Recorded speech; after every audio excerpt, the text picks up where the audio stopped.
Alright gamers, welcome to episode 3 of this series where we review random games, tell you a bit about them and give you our honest opinions. I'm Danny and today we'll be taking a look at Dino City on the SNES. Dino City was developed and published by IRM back in 1992 and it is loosely based on the 1991 made-for-TV movie Adventures in Dinosaur City, with most of the characters taken directly from the movie.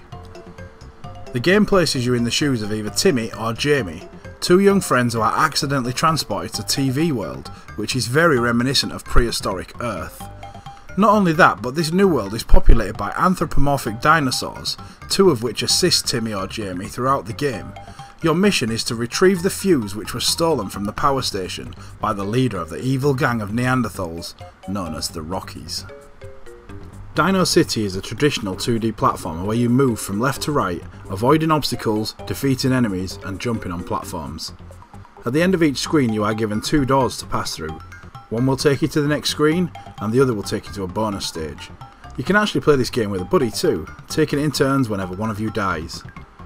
You are given the choice to play as either Timmy, who is assisted by T-Rex aptly named Rex, or Jamie, who is being helped by Top, the Protoceratops. I think that's right. While Tops can throw darts at the enemies from a distance, Rex is confident in his hand-to-hand combat skills and needs no weapons, which sounds good, but in reality, forget about Rex and choose Tops immediately. Rex's melee attacks are borderline useless. The game features lush environments and boasts a variety of different stages ranging from caves and grasslands to ice caverns and volcanoes. Your character and enemies are all beautifully animated, and much of the game's art direction uses a colourful, cartoon-like approach.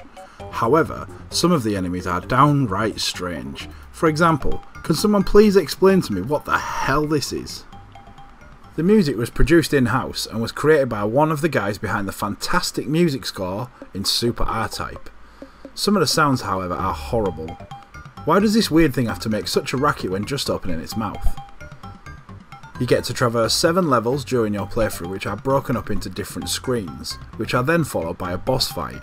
Throughout the levels you are able to collect eggs which give you an extra life when you collect enough of them, and hearts which will replenish any lost health. The controls are clunky and somewhat unresponsive. Occasionally your button inputs will not register, leaving your character to fall down a pit or get attacked by an enemy. This game is seriously difficult.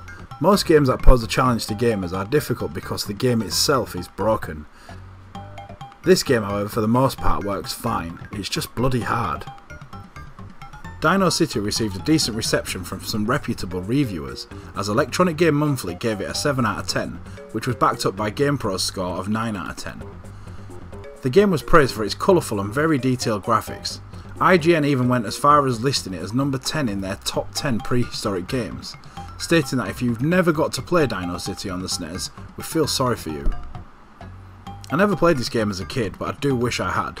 I picked it up when I was around 19 and absolutely loved it. I agree with the reviewers who praised it for its graphics. It is one of the more impressive games on the SNES.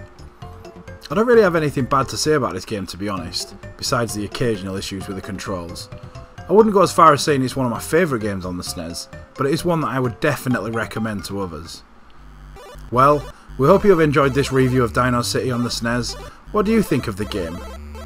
I've been Danny from Press Start Gaming, and as always, see you next time.